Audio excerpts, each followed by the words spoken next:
আজকে আমি রান্না করব পটল কুমড়ো আলু চিংড়ি মাছ দিয়ে একটা ল্যাবড়া। তো এই ল্যাবড়া রেসিপিটি তোমাদেরকে আজকে আমি শেয়ার করছি। বাই দ্য ওয়ে, আমি প্রিয়াঙ্কা বালা ইউটিউব চ্যানেল থেকে তোমাদের সবাইকে জানাচ্ছি অসংখ্য ধন্যবাদ। আশা করছি তোমরা সবাই ভালো আছো, আর আমিও কিন্তু খুব ভালো আছি তোমাদের আশীর্বাদও ভালোবাসায়। ভিডিওটা স্কিপ না করে প্রথম থেকে শেষ পর্যন্ত দেখতে থাকো। এই রেসিপিটা আমি ঠিক কিভাবে বানাচ্ছি। এর মধ্যে পটল আমি নিয়ে নিয়েছি, ভালো করে ধুয়ে পরিষ্কার করে কেটে নিয়ে নিয়েছি। তারপর দেখো কুমড়োও নিয়ে নিয়েছি সেম প্রসেসে, আলুগুলোও নিয়ে নিয়েছি। কুমড়োগুলোর সাইজ একটু বড় বড় রেখেছি, তার কারণ কুমড়োগুলো বেশি ঘেটে যেতে পারে, সেই জন্য আলুগুলোর সাইজ একটু ছোট ছোট করে নিয়েছি। তো চলো বেশি কথা না বাড়িয়ে আমি রান্নাটা কীভাবে করছি দেখতে থাকো। কড়াইটা আমি বসিয়ে দিলাম, ভালো করে কড়াইটা গরম করে নেব, তারপর তেল দেব। এই প্যাকেট তেলটাই আমি ইউজ করছি, আর আমরা বেশিরভাগ সাদা তেল খাই, জানো তো, সাদা তেলটাই আমাদের সবসময় খাওয়া হয়। তেলটা গরম হয়েছে কি দেখবো। কড়াইয়ের মধ্যে একটুখানি হলুদ গুঁড়ো দিয়ে দেবো, যাতে তেল ছিটে না আসে, একদম একটুখানি। আর এর মধ্যে থেকে যে পটলগুলো রয়েছে এগুলো বেছে নেব, কারণ পটলগুলো এখন আমার ভাজতে হবে।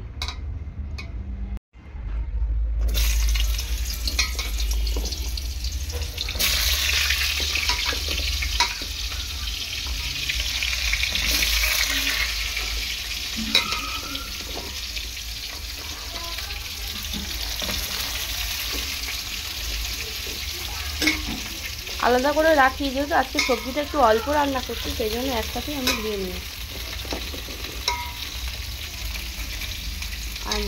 আর এর মধ্যে একটাও পটল নেই।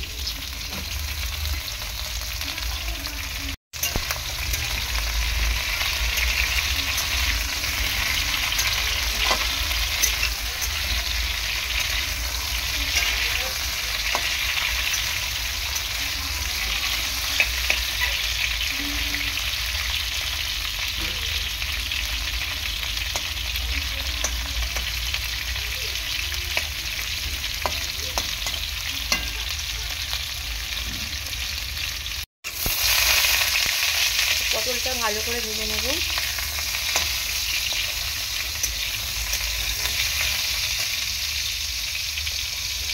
আর একটু করে হলুদ দেবো, অল্প করে একটু লবণ দেবো। আগে দিইনি কেন, আগে পটলের মধ্যে লবণ হলুদ দিলে ভালো ভাজা যাবে না, সেই জন্য।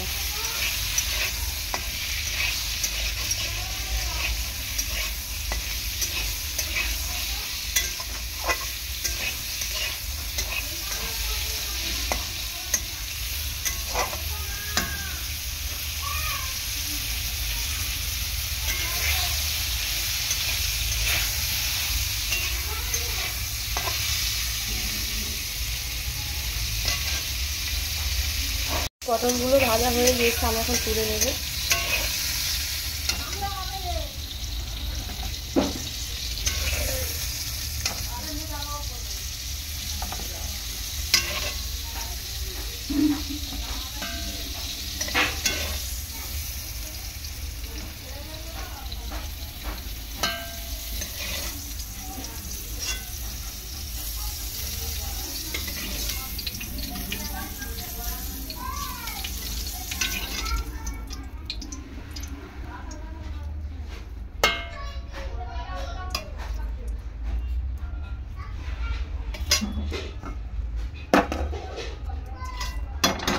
কড়াইতে আমি আরেকটু তেল দিয়ে দেবো।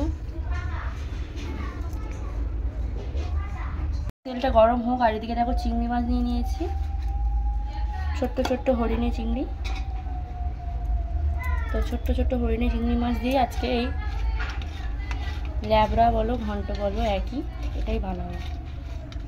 মাছটাকে ভালো করে লবণ হলুদ দিয়ে মাখিয়ে নেওয়া প্রথমে। চিংড়ি মাছটা ছোট হলে কি হবে, এই হরিণের চিংড়ি কিন্তু বেশি টেস্ট। আরেকটা আছে চ্যাবড়া চিংড়ি, সেই বড় বড় হয়, ওই চিংড়ি মাছগুলো না অতটা বেশি স্বাদ হয় না, এটাই বেশি স্বাদ হয়। তেল গরম হয়ে গেছে, পটলটা ভেজেছি বলে ওই জন্য কালো কালো হয়েছে কড়াইটা, আর কিচ্ছু না। এখানে আমি দিয়ে দেবো 5 ফোড়ন। সবসময় যে কোনো মিক্স সবজি ল্যাবড়া এগুলোর মধ্যে পাঁচফোড়নটাই বেশি ভালো লাগে, সেই জন্য পাঁচফোড়ন দিয়ে দিলাম। আর কড়ার গায়ে যে কালো হয়েছে এটার জন্য তরকারি কিন্তু কোনো খারাপ হবে না, কোনো অসুবিধা হবে না। তো যাই হোক, আমি এখন চিংড়ি মাছটা ভেজে নেব। চিংড়ি মাছটা দিয়ে দিচ্ছি।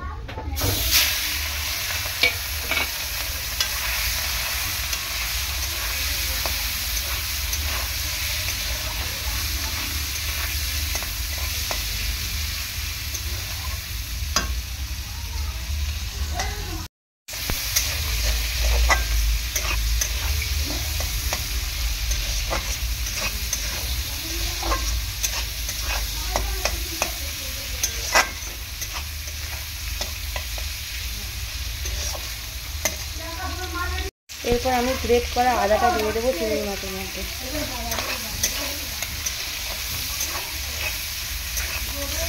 গ্রেট করা আদাটা দিয়ে দিয়েছি, দিয়ে ভালো করে আদাটা চিংড়ি মাছের সাথে এরকমভাবে কষিয়ে নেব। এরপর আমি দেখো যে সবজিগুলো আরও আছে, আলু কুমড়ো এগুলো দিয়ে দেবো।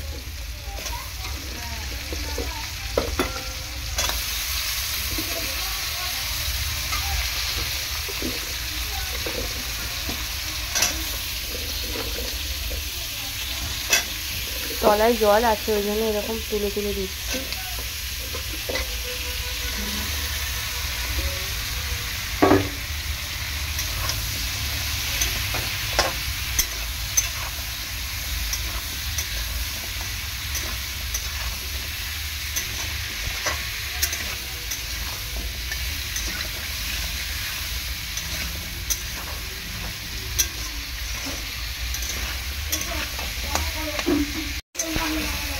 ভালো করে কষিয়ে নেবো আলু আর কুমড়োটাকে।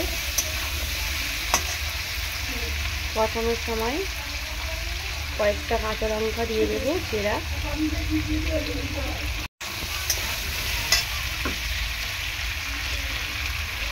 লবণ দিয়ে দেবো।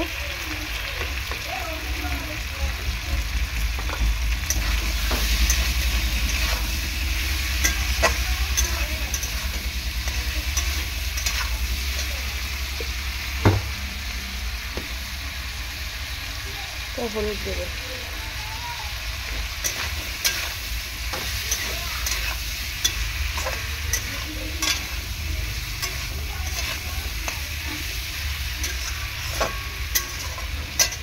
এখন আমি ভেজে রাখা যে পটলটা রেখেছিলাম এটাই দিয়ে দেবো।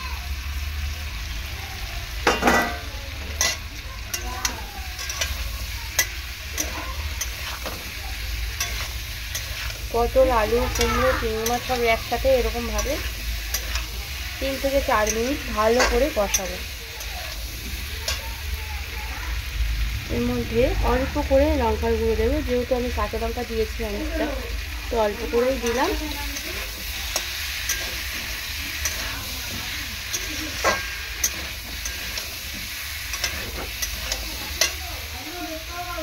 এরপর আমি দেবো কি বলতো, এরপর আমি জিরে গুঁড়ো দিয়ে দেবো। তো সব মশলাগুলো দিয়ে ভালো করে নাড়াচাড়া করে নেবো, তারপর জল দেবো। তো এরকম সবজি খেতে খুবই ভালো লাগে। এরকমভাবে রান্না করলে কুমড়ো পটল অনায়াসেই সব খেয়ে নেবে বাড়ির সবাই। এমনিতে সবজিটা খুব বেশি খেতে চায় না তোমাদের দাদা ভাই, কিন্তু এরকমভাবে রান্না করে দিলে ও খুব পছন্দ করেই খাবে। আর কুমড়ো তরকারিতে আমি কখনোই পেঁয়াজটা দিই না, খুব কম দিই, খুব কম। যদি মাছের ঝোল করি তখন, এমনি এরকমভাবেই আমি রান্নাটা করি প্রায় সময়। আদা গ্রেট করে দেওয়াতে এত সুন্দর একটা স্মেল বেরোচ্ছে, খুব ভালো লাগছে। তোমরাও বাড়িতে এরকম সবজি ট্রাই করতে পারো।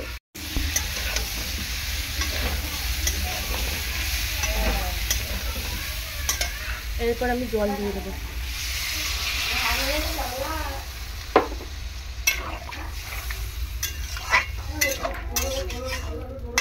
আর একটুখানি অল্প করে জল না দিলেও হবে, ঢাকা দিয়ে দিয়ে করবো। একদম অল্প জল দিয়েই আমি রান্নাটা করবো, খুব বেশি জল দেবো না, একদম মাখা মাখা করেই রান্নাটা করবো। তো চলো আমি এখন এটাকে ঢাকা দিয়ে দেবো। এখন 5 মিনিট পর আমি এটা খুলবো। ফুটে গিয়েছে, এখন আমি ঢাকা দিয়ে দেবো।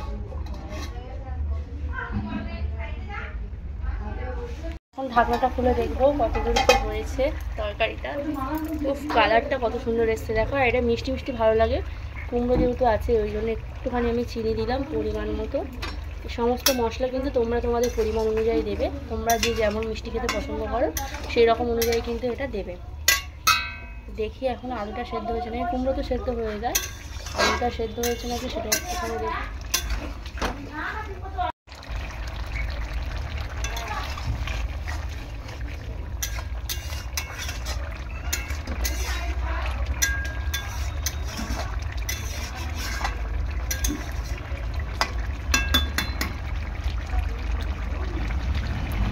এরকম সবজি হলে আর কিছু লাগবে না।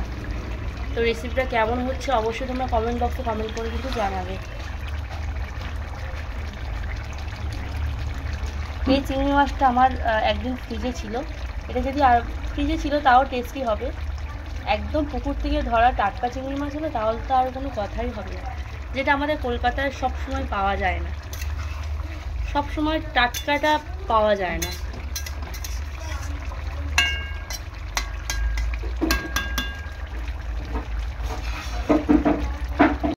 তো দেখো কালারটাও কত সুন্দর চলে এসছে। তোমরা কারা কারা এরকম সবজি খেতে পছন্দ করো অবশ্যই কমেন্ট বক্সে কিন্তু কমেন্ট করবে। আর যারা যারা সবজি খেতে পছন্দ করো না তাদেরকে যদি এরকমভাবে রান্না করে দেওয়া হয় একদম সবজি কিন্তু প্রেমে পড়ে যাবে।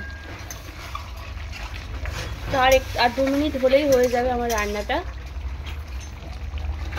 একটুখানি ঘি দিয়ে দেবো আমি তরকারির মধ্যে, অল্প করে দেবো, দেখতে পাচ্ছ একটু ঘি দিয়ে দিচ্ছি যাতে ফ্লেভারটা খুব সুন্দর আসে। আর এরকম সবজি তরকারির মধ্যে ঘি দিলে খুব ভালো লাগে খেতে। তো ঘি দিয়েছি, আমি এখন একটুখানি নাড়াচাড়া করে নেব। খুব সুন্দর ঘিয়ের গন্ধটা বেরোচ্ছে। আর আমার চ্যানেলে যদি কোনো নতুন বন্ধু এসে থাকো ঝটপট চ্যানেলটি সাবস্ক্রাইব করো, পাশে থাকা বেল আইকনটি প্রেস করো যাতে ভিডিও ছাড়ার সাথে সাথে ভিডিওর সব রকম নোটিফিকেশানগুলো তোমরা পেয়ে যেতে পারো। আর প্রিয়াঙ্কা বালা ইউটিউব চ্যানেলের সমস্ত ভিডিওগুলো তোমরা খুব ভালোভাবে দেখতে পারো। তো চলো রান্নাটা এখন হয়ে গিয়েছি, গ্যাসটা অফ করে দিচ্ছি আর এরপর আমি নামিয়ে নেব। সবজিটা আমি নামিয়ে নিচ্ছি, যে গামলার মধ্যে আমি পটল ভেজেছিলাম সেটার মধ্যেই নামিয়ে নিলাম।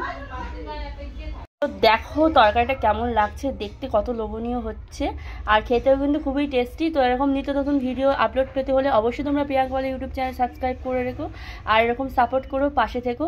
পরের দিনে একটা নতুন রেসিপি নিয়ে তোমাদের কাছে হাজির হব। আজ আসি, সবাই ভালো থেকো এবং সুস্থ থেকো, টাটা।